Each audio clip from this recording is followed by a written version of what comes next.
Good morning, friends and family. I hope that you had a great weekend and that you are ready to start this week.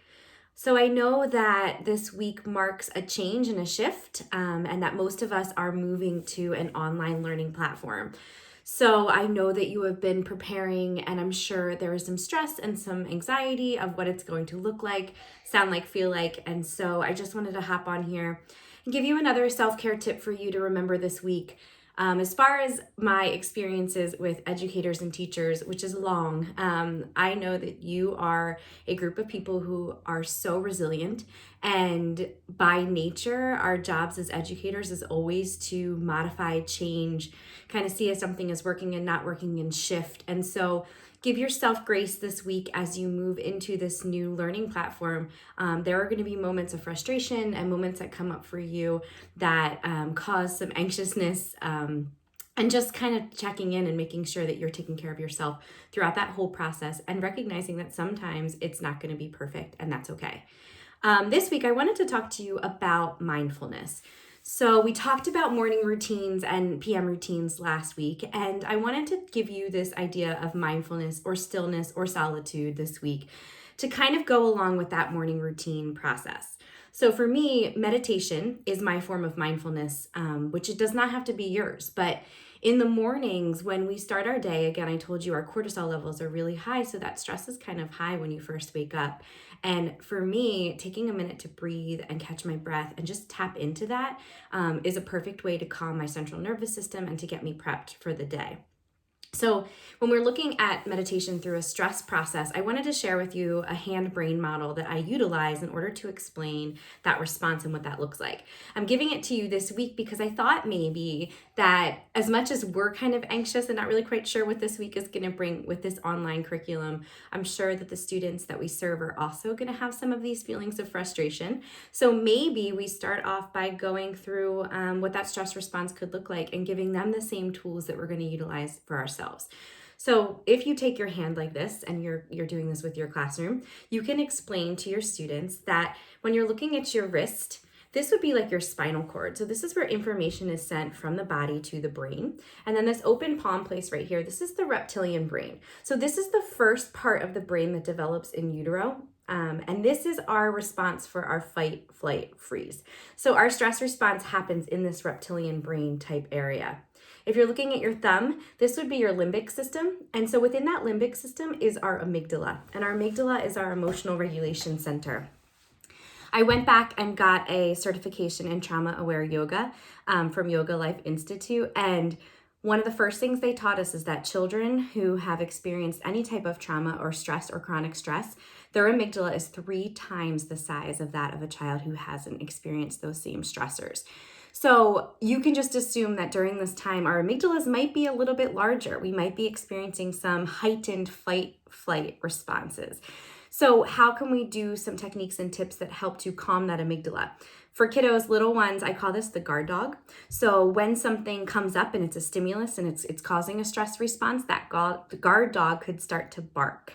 And when that guard dog barks, we immediately can pull from our toolbox in order to settle that down, like thinking about giving the dog a bone. So when this is working correctly, the amygdala acts as floodgates so that information is able to move from the body through the amygdala, and it reaches that prefrontal cortex and the cortex, which is the part that is responsible for learning and retention. So when all is going well and information's flooding, we're learning, we're thriving, we're doing great. But in moments of stress, your amygdala starts to bark and it literally closes the gates so that no information can pass through. And when that happens, you flip your lid and no learning can occur. So maybe this week, before you do anything with your students, if you're hopping on or you're doing a video or you're doing something to kind of connect everybody back together, maybe you start by giving a moment of time to calming down that amygdala, getting some of those fears that are coming up for them surrounding what's going on in the world, and just allowing us to kind of catch up and breathe. So breath work can look many, many different ways. But what mindfulness does for us, what meditation and breath work does for us, is it gives us a pause between stimulus and response.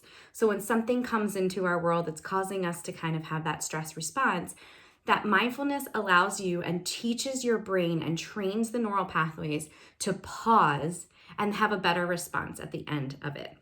So I'm going to go through a couple of these breath work techniques that you can utilize with your students. One that I used to do with my own kiddos in my classroom was something called a box breath. So if you can take your hand like this, you're literally going to form a box. So to the count of 4, you're going to go inhale, 2, 3, 4, exhale, 2, 3, 4, hold. Oh, I messed up. Start over.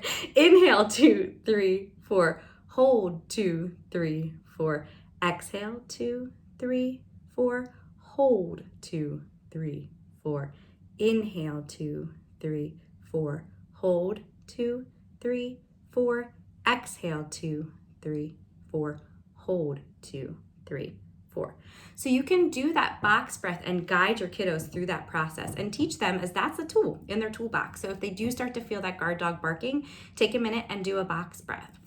Another breath that I used to use with my kiddos all the time was the 6-2-7. You've probably seen different formats of this, but whenever you can have a longer exhale than an inhale, it tells the body to relax. It's calming, it's therapeutic, and it calms that nervous system down. So you would inhale for a count of 6. You would hold for 2 and exhale for a count of 7. So even just doing 3 rounds of that as a way to start your lesson might be a way to tap into that central nervous system and that cortisol reduction and to get them into a better, safer space. I'm gonna talk about a couple apps that you can utilize too, or that you can tell your kiddos to utilize.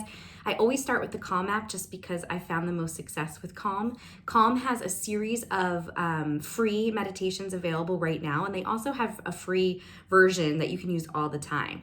They used to run a free for teachers promotion. I'm sure that's going to come back around, so keep an eye out for that. But even those free meditations are so helpful. They have sleep stories which help with calming down. In fact, my daughter did a sleep story last night. We laid in bed and we listened to it. They have some for kids. She's in kindergarten, and it was able to help her calm down and get to a better place for sleep.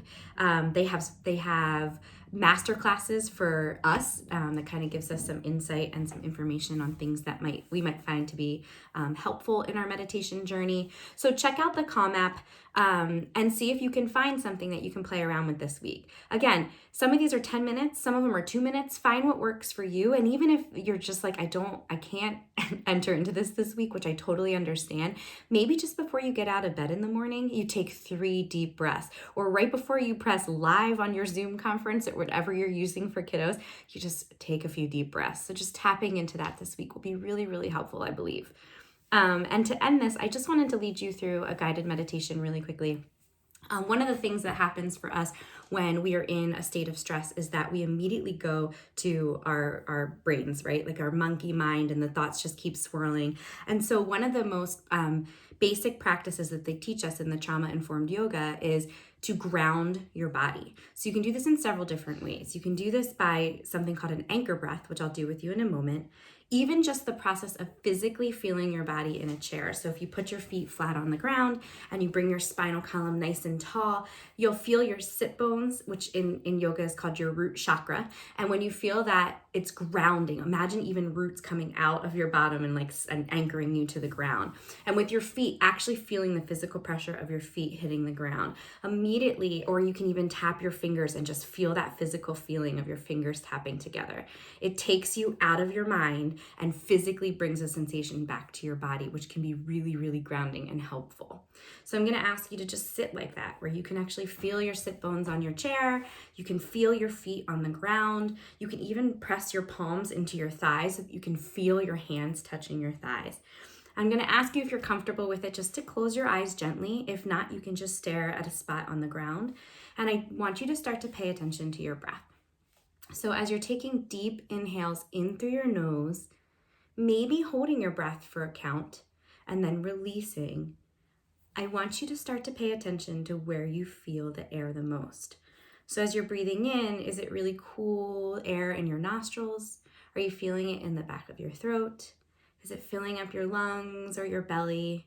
And wherever that spot is hitting the most, that is now going to be your anchor.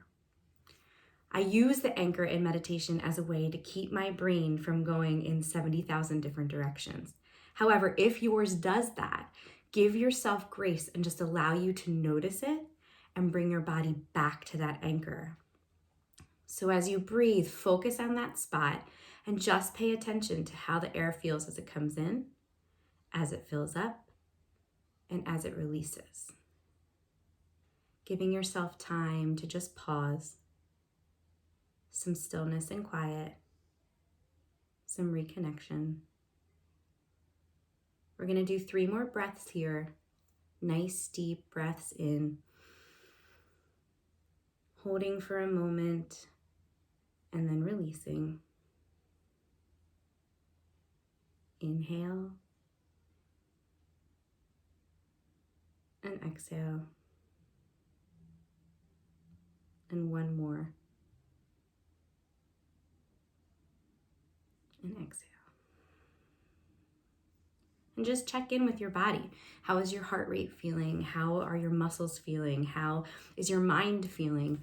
And hopefully it just gave you a second to catch your breath before you start what is going to be a really exciting week. I have full faith in you that you are going to rock this week. So just give yourself that grace and that time to do what you do best. And I will see you next week. Thanks so much.